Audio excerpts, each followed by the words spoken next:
കോൺഗ്രസ് അതിൻ്റെ നിയമസഭാ തെരഞ്ഞെടുപ്പിന്റെ ലീഡിംഗ് ടീമിനെ പ്രഖ്യാപിച്ചിരിക്കുന്നു. തെരഞ്ഞെടുപ്പ് പ്രചരണം നയിക്കുന്നത് മുൻ പ്രതിപക്ഷ നേതാവ് രമേശ് ചെന്നിത്തലയാണ്.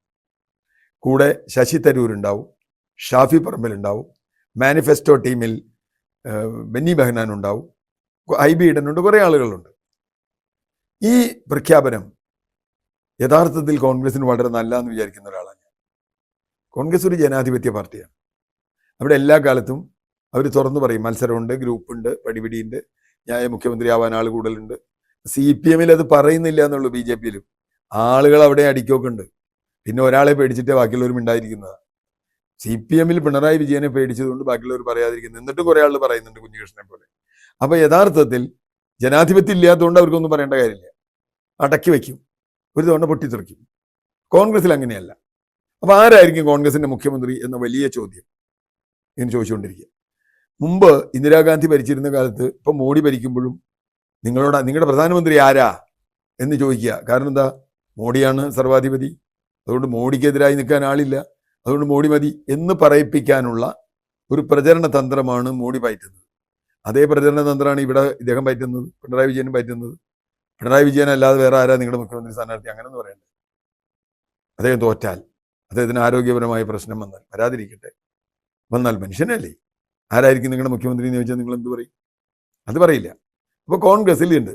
അതിനിടയ്ക്ക് കോൺഗ്രസിലെ വഴക്കുകൾ സ്വാഭാവികമായും വരാറുണ്ട്. രമേശ് ചെന്നിത്തലയാണോ സതീശനാണോ എന്ന ചോദ്യം വലിയ തോതിൽ വന്നു.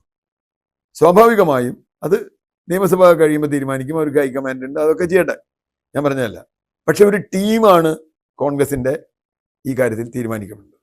ആ ടീം നയിക്കുന്നത് രമേശ് ചെന്നിത്തലയാണ് എന്ന് തന്നെയാണ് പറഞ്ഞത്. പ്രചരണം, ആ പ്രചരണ ടീമിൽ ബാക്കി അംഗങ്ങളുണ്ടാവും. ശശി തരൂരിന് അദ്ദേഹം ഇപ്പോൾ കോൺഗ്രസ് വിട്ടതേ CPMലേക്ക് വന്നു CPM ചാനൽ വരെ പറയാൻ തുടങ്ങിയൊരു സമയമുണ്ടായിരുന്നു. അദ്ദേഹം പ്രചരണ സമിതിയുടെ ഉത്തരവാദപ്പെട്ട ആളായി വരും. ഷാഫി പറമ്പിൽ വരും. ഞാൻ പറഞ്ഞത്, ഈ പുതിയ നേതൃത്വം ഈ അർത്ഥത്തിൽ അവർക്ക് ഒന്നിച്ചു നിന്ന് തന്നെ തെരഞ്ഞെടുപ്പിനെ നേരിടണം. ഏത് പാർട്ടി അങ്ങനെ തന്നെയാണ്. തെരഞ്ഞെടുപ്പ് വരുമ്പോൾ ചിലപ്പോൾ അതിന് മുമ്പുള്ള അടിയുണ്ടാവും, അതിന് ശേഷം അടിയൊക്കെ ഉണ്ടാവും. CPM ഇതിനു മുമ്പുള്ള അടിയുള്ളവരൊക്കെ അവിടെ ഉണ്ടോ? ഒക്കെ പിടിക്കാനല്ലേ CPM നടക്കണേ. അങ്ങനെ വരുമ്പോൾ തീർച്ചയായും ഇത് പ്രത്യേകിച്ചും ശശി തരൂർ കൊടുക്കുന്ന ഒരു മെസ്സേജ് ഉണ്ട്, ഷാഫി കൊടുക്കുന്ന വേറൊരു മെസ്സേജ്, യൂത്തിൻ്റെ ഒരു മെസ്സേജ് ഉണ്ട്. സതീശൻ പ്രതിപക്ഷ നേതാവ് എന്നുള്ള നിലയ്ക്ക് ജാഥ നയിക്കുന്നുണ്ട്. രമേശ് ചെന്നിത്തല കഴിഞ്ഞ 5 വർഷം, അതിനു മുമ്പുള്ള 5 വർഷം നടത്തിയ പോരാട്ടത്തിന്റെ ചരിത്രമുണ്ട്. അതായത് നിയമപരമായും അല്ലാതെ അദ്ദേഹം നടത്തിയ പോരാട്ടങ്ങളുണ്ട്. അപ്പോൾ ഇതെല്ലാം ചേർന്ന് തീർച്ചയായും എനിക്ക് തോന്നുന്നത് കോൺഗ്രസ് അങ്ങനെ തന്നെയാണ് തീരുമാനിക്കേണ്ടത്. ഇതിൽ മുഖ്യമന്ത്രി ആരാണ് എന്ന് തീരുമാനിക്കാൻ, ഇതാരാണ് മുഖ്യമന്ത്രി വരിക എന്ന് ഇപ്പൊ തീരുമാനിക്കേണ്ട കാര്യമില്ല. അത് UDFന് ഭൂരിപക്ഷം കിട്ടിയിട്ട് തീരുമാനിച്ചാൽ മതി. ഇതിനാ മുഖ്യമന്ത്രി ആദ്യം തീരുമാനിക്കണേ? മുഖ്യമന്ത്രി ആദ്യം തീരുമാനിക്കണം എന്ന് പറയുന്ന മോഡിയുടെ ടെക്നിക്ക് പിണറായി വിജയൻ എടുക്കരുത്. അതല്ല അതിൻ്റെ രീതി. ജനാധിപത്യത്തിലും അതല്ല.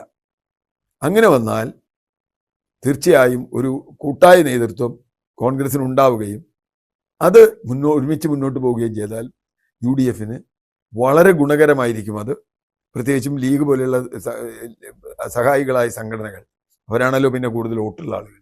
അവരെ സംബന്ധിച്ചിടത്തോളം ഇത് സന്തോഷകരമാണ്. കാരണം കോൺഗ്രസിൽ വഴക്ക് തീർക്കാൻ ലീഗിന് ഇടപെടേണ്ടി വന്ന അവസ്ഥ വരെ ഉണ്ടായിട്ടുണ്ട് മുമ്പ്.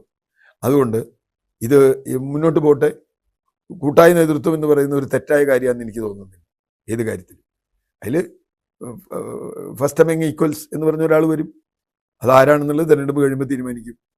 അതുകൊണ്ട് ഇത് തന്നെയാണ് എല്ലാ പാർട്ടികളും സ്വീകരിക്കേണ്ടതെന്ന് വിചാരിക്കുന്ന ഒരാളാണ്.